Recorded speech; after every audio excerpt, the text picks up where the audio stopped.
Hongkong tuh kaca 100 meter tuh markas peta. Terus Pak Karno lagi waktu dibawa sama pemuda ke bawa ke Rangas Dengklok, sebenarnya dibawa ke markas peta gitu, karena di markas kurang nyaman, jadi akhirnya ke rumah Engkong, ke rumah Engkong Jauh Kisyong gitu. Nah mereka Engkong sebenarnya belum tahu bahwa Pak Karno itu siapa gitu, tapi dia minta izin ke rumah Engkong untuk bermalam hanya sebentar gitu di rumah ini, sama Engkong diizinin gitu. Tapi dulu waktu itu Engkong ada acara lagi sembayangan gitu ya, sembayangan orang yang meninggal gitu. Setelah mereka selesai ya Engkong silahkan Pak, ya, saya keluar sama anak-anak saya, saya ngungsi ke rumah anak saya yang pertama, karena Engkong kan keluarga besar. Nah, terus begitu Engkong keluar sekeluarga, pintu jendela ini ditutup. Nah terus mereka nyalahin lampu, entah di dalam mau ngapain kita nggak tahu. Nah terus Engkong keluar ke rumah anaknya. Nah, Engkong nggak tahu Pak Karno itu di dalam ngapain, tapi makanan apa tuh udah disediain, karena waktu itu kan nggak ada tukang makanan gitu, nggak ada tukang apa gitu, karena kita kan agak kampungnya agak sepi gitu. Nah terus Engkong udah ngungsi. Terus dia anak buah Pak Karno itu mesen jangan bolak-balik dulu ke lokasi rumah ini dulu sementara gitu. Nah, terus mantu Engkong minta izin untuk ngumpanin, Engkong punya piaraan babi ya, untuk ngumpanin babi aja, tapi hanya satu orang dikasih izin gitu.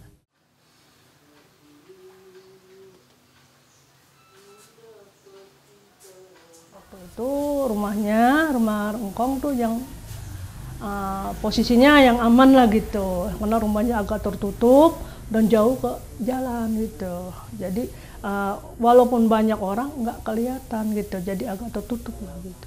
Nah itu tetangga-tetangga aja nggak tahu rame bahwa di Bakisong karena kedatangan presiden, ya banyak yang orang ngomong gitu, orang sini bahwa Engkong itu yang nyumputin Pak Karno, yang Pak Karno gitu. Katanya Pak Karno itu ditaruh di dalam tempayan, ada yang ngomong begitu, karena ya sebisa-bisa dia lah ceritanya gitu. Padahal enggak, Pak Karno kalau taruh di tempayan bisa mati.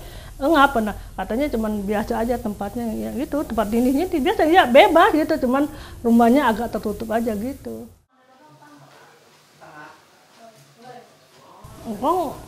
Sosok Engkong emang orangnya itu juga ya.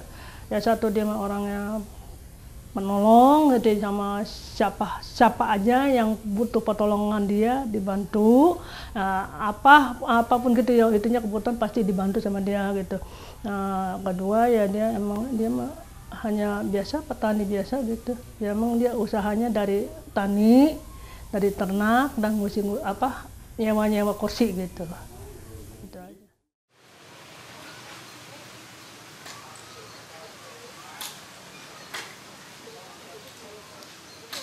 Jam 7 pagi tanggal 17 Agustus mantu Engkong datang ke rumah Engkong yang dipakai sama Pak Karno itu udah nggak ada, kosong gitu. Pak Karno itu pulangnya jam berapa nggak tahu gitu. Engkong belum tahu Pak Karno itu siapa.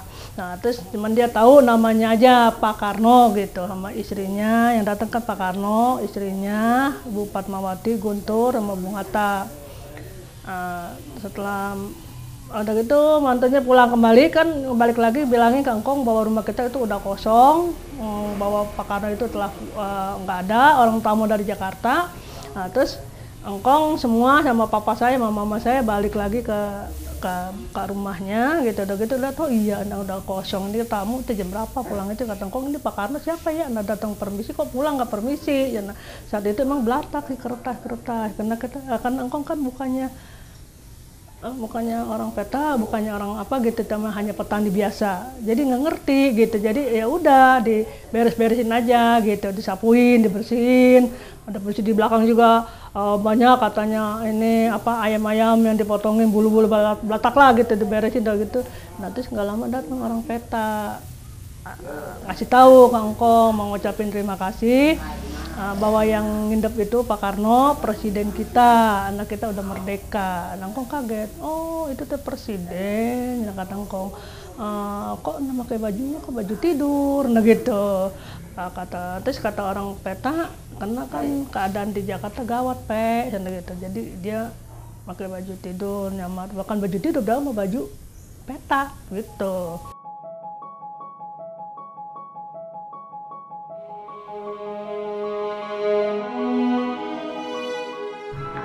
Proklamasi. Kami, bangsa Indonesia, dengan ini menyatakan kemerdekaan Indonesia.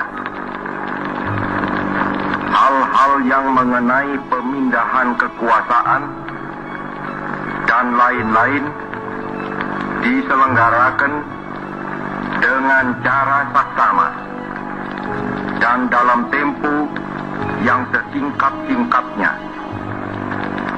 Jakarta, 17 Agustus 1945, atas nama bangsa Indonesia, Soekarno, Hatta.